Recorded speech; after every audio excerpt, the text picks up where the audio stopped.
आज के बढ़ते हुए सेकुलरिज्म के माहौल में हिंदुत्व की रक्षा कैसे करें तथा किन मापदंडों के आधार पर हम कह सकते हैं कि हिंदुत्व ने भारत के नैतिक, सामाजिक और वैचारिक रूप से सशक्त किया है। अपनी युवा पीढ़ी को हिंदुत्व के आधार पर जीवन जीने के लिए कैसे प्रेरित करें? पहले ये समझना कि सेक्युलरिज्म और हिंदुत्व एक सेट में नहीं आते। हिंदुत्व एक मूल्य व्यवस्था है और सेक्युलरिज्म एक राज्य चलाने की व्यवस्था है। हमारे भारत के ऐतिहासिक संदर्भ में वो इर्रेलेवेंट है, क्योंकि भारत में जिनको राज्य चलाना है वो सदैव सेक्युलर रहे हैं। उन्होंने कभी किसी प्रजा में पंथ संप्रदायों के आधार पर या अन्य किसी बात के आधार पर भेदभाव नहीं किया। प्रजा राजाओं के लिए समान रही है। ऐसा यूरोप में नहीं था। तो वहां झगड़ा हो गया राजाओं का और धर्मगुरुओं का, किसकी सत्ता बड़ी।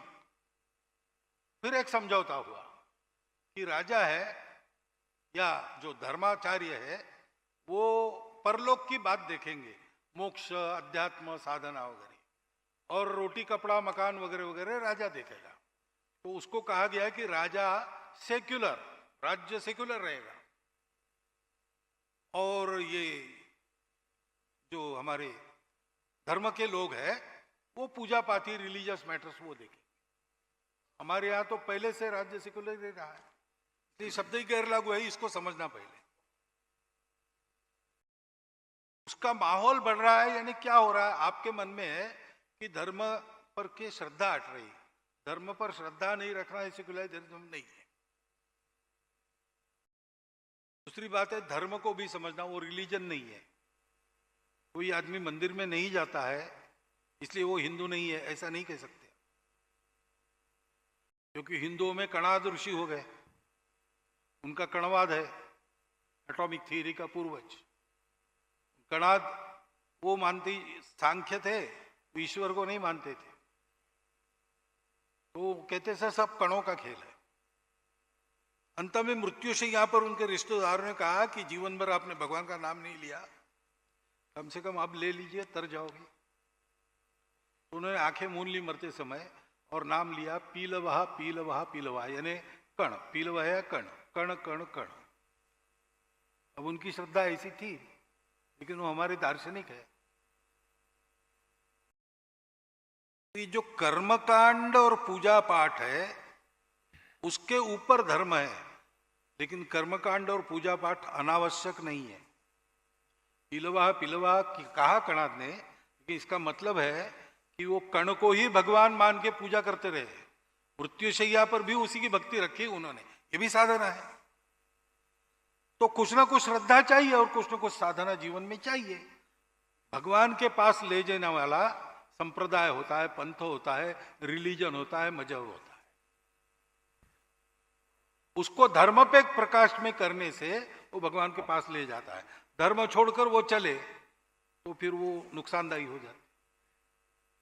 और इसलिए युवाओं को यह समझाना कि अपना आचरण अपने जीवन से, अपने से सृष्टि तक सबकी भलाई हो, ऐसा होना चाहिए, तब अपने को वास्तविक सुख, समाधान, संतोष प्राप्त होता है।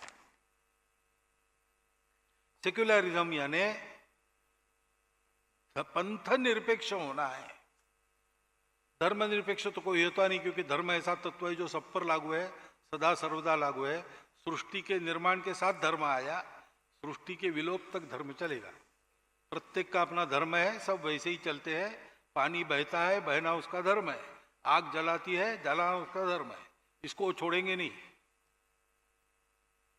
निधर्मी नहीं बन सकते। वैसे मनुष्य भी अपना अपना धर्म रहता है, अपना अपना कर्तव्य और स्वभाव रहता है, उसको छोड़ता नहीं है कोई। तो पंथ निरपेक्षता सेक्युलरिज्म है, ये समझाना। और इस विचार ने हमको नैतिक, सामाजिक और वैचारिक रूप से सशक्त किया है, क्या हम यह कह सकते किन मापदंडों के आधार पर? वे तो स्वतः सिद्ध है। यूनान, मिस्र, रोमा सब मिट गए जहां से। कुछ बात है कि हस्ती मिटती नहीं हमारी। वो हस्ती कौन सी है? वो हस्ती धर्म है। हम धर्म प्राण है, इसलिए इतने सारे उतार चढ़ाव सहन करके भी हम है, हिंदू है। हमारे यहाँ परिवार व्यवस्था ठीक है, लोग आते हैं अध्ययन करने के लिए हमारा। आज भी भारत की विश्वासार्हता सारी दुनिया में है। वो क्यों है? हम सत्य पर चले। जो 4 पैर है धर्म के, सत्य, करुणा, शुचिता, तपस, ये देश उस पर सतत चलता रहा है, इसलिए टिका भी है, इसलिए प्रतिष्ठित भी है और आज फिर उन्नत हो रहा है।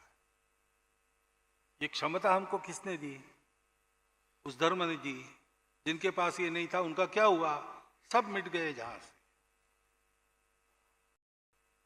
तो स्वतः प्रमाण है, इसमें शंका करने के कोई कारण नहीं है। हम हिंदू है, इसलिए हिंदू धर्म संस्कृति जो वास्तव में विश्व धर्म मानव धर्म है, जतन हमने किया है सबका।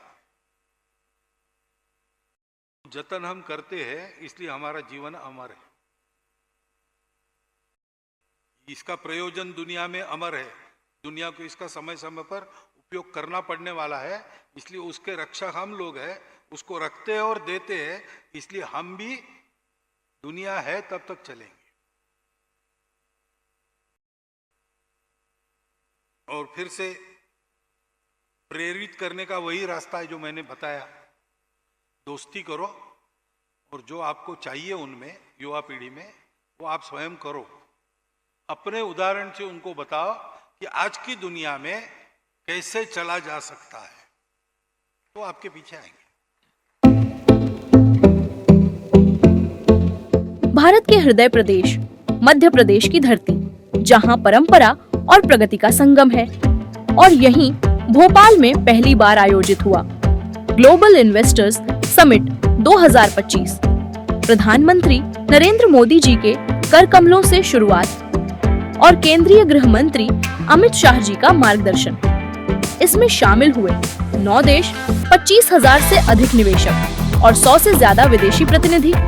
समिट में हुए 89 MOUs पर हस्ताक्षर, 600 से अधिक B2 और 5,000 plus B2 meetings, 26 lakh crore से ज्यादा निवेश, जिनसे 17 लाख से अधिक रोजगार सृजित होंगे। मुख्यमंत्री मोहन यादव के नेतृत्व में सिंगल विंडो सिस्टम, 29 दिन में भूमि आवंटन और उद्योग एवं रोजगार वर्ष 2025 जैसी पहले मध्य प्रदेश बना देश का तीसरा सबसे बड़ा निवेश आकर्षण।